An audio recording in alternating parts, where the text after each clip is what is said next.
ได้เวลาแล้วพี่น้องรับประทานอาหารแรงน้ำกันต้มมาม่าคือเก่าพี่น้อง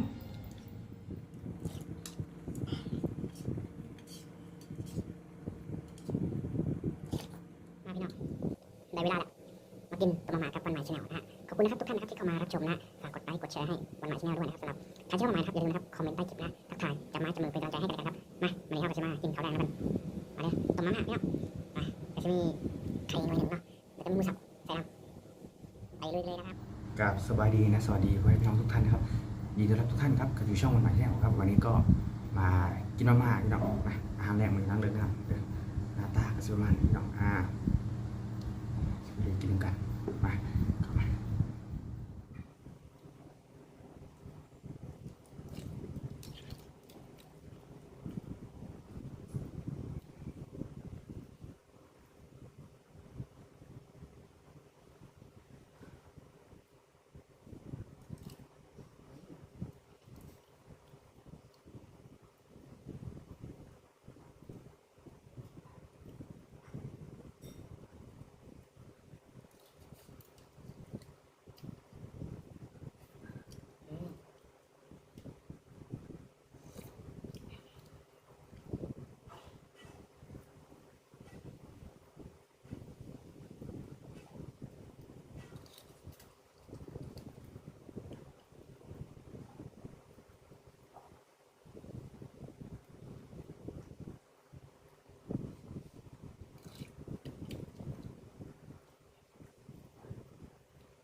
นี้ครับก็ขอบคุณนะครับเพื่อนๆพี่ๆทุกท่านด้วยนะครับที่มารับชมนะฮะเป็นกำลังใจให้วันใหม่ชาแนลนะขอบคุณมากนะครับสำหรับใครเข้ามาแล้วก็อย่าลืมนะครับตอบปัจจัยบ้านด้วยนะอย่าลืมนะฮะฝากกดไลค์กดแชร์นะอย่าลืมคอมเมนต์มาใต้คลิปด้วยนะครับว่าเป็นยังไงบ้างนะครับขอบคุณมากๆเลยนะครับสำหรับวันนี้ครับ